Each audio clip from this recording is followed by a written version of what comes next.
Have you ever been in a situation before where you've felt a little bit unprepared? I felt this way with a group of friends once when I was hiking in Israel.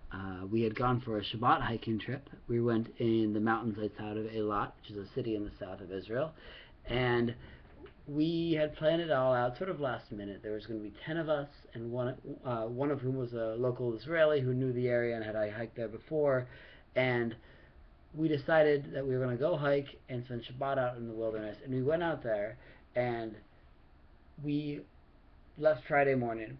We hiked all through the day Friday.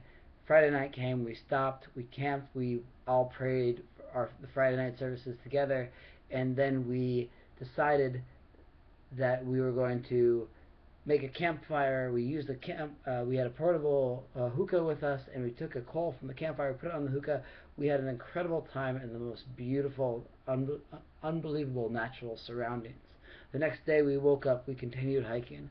We went and we were hiking all day around, from 8, 9 a.m. in the morning. By about 3 p.m. in the morning, we had all brought 4 or 5 liters of water each, but we realized our water was running out. We were going to run out of water about 2 hours before we finished the hike, and we said this is not a good idea in Israeli desert in the summer to run out of water on a hike. So we planned a sort of a rescue mission. Myself, my friend Daniel, and the Israeli Shai would take all the empty water bottles, load them into our packs, and hike out to the road nearby where there was a watermelon farm, and we knew at this watermelon farm that we would find somebody who could help us fill up our water bottles, or maybe even give us the watermelon. So we left our friends with the remainder of the water. It took about a liter for the 3 of us, and started hiking about the half hour out to the watermelon farm. We got to the farm. It was right there where we said it was going to be on the map, but no one was there. And much more to our chagrin, the watermelons were surrounded by about 3 layers of barbed wire. So our rescue mission had sort of failed.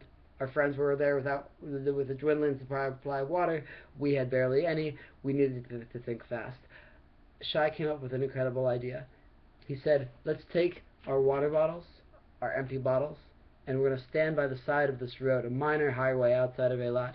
We're going to unscrew the cap, and we're going to stand there, holding them upside down and empty, next to the highway, and wait for people. See if anyone will stop.